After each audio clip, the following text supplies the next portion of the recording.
So I really have no time for panic merchants, fear-mongers trying to score political points. Unfortunately, today, I saw some pretty poor examples. One was Labor leader Anthony Albanese claiming that the new restrictions announced last night were confusing. He pushed the line of the teacher unions that we should be shutting down schools, which just makes parents, of course, freak that their children aren't safe. It was confusing. Australians are confused. They're confused that teachers can't have a wedding with more than 5 people at them, but they're expected to teach entire classes of more than 25 students. Quite frankly, the announcement of 5 people at weddings, 10 people at funerals, other numbers at different activities is just causing confusion out there. Look, there's nothing confusing here at all. 5 guests at a wedding, 10 at a funeral. Simple, I got it. The confusion comes when people like Anthony Albanese shout, oh, it's all so confusing, it's confusing, you should be confused. People are confused. And as for keeping kids at school, how often does it need to be said? The government's medical experts agree that, for now, closing them does not make us safer. In fact, rather the opposite. So far, of all the 2,500 Australians nearly with this virus, only 3 in New South Wales and Queensland are children under 13 years old, and they all have had it very mildly. We don't stop all schools if a couple of children have the flu. Come on, get some perspective here. You close the schools, I don't know how many times this has to be said.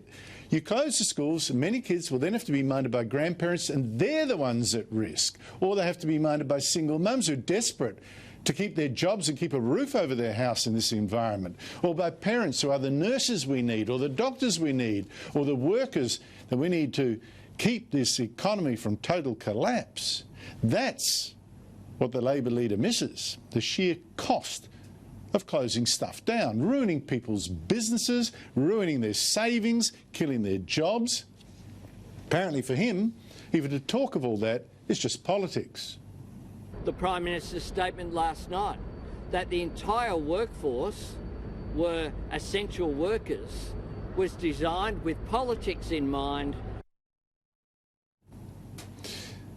But far worse today was ABC presenter Fran Kelly spreading panic, as she so often did before this, with global warming.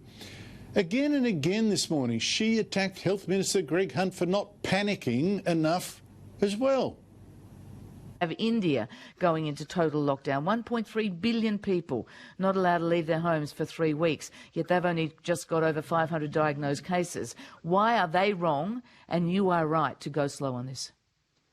Going slow is, I believe, an irresponsible statement, Fran. What I would like to do is set out the conditions so as Australians can understand, rather than simply argue with you or have you argue with me.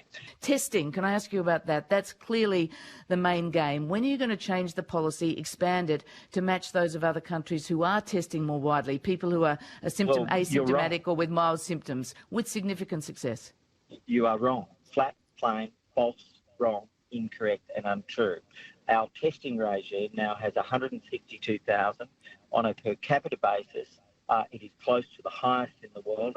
I'm not talking about the numbers. I'm talking about who is being tested, Minister. I'm looking at a chart right now that shows Australia and the US are the only 2 countries where the doubling rate is shortening. What we are doing is not slowing things. Why not match those countries that are bending the curve? Actually, if you ask about testing, per capita is actually the test of the tests. What we're also finding is that we have one of the lowest negative rates in the world.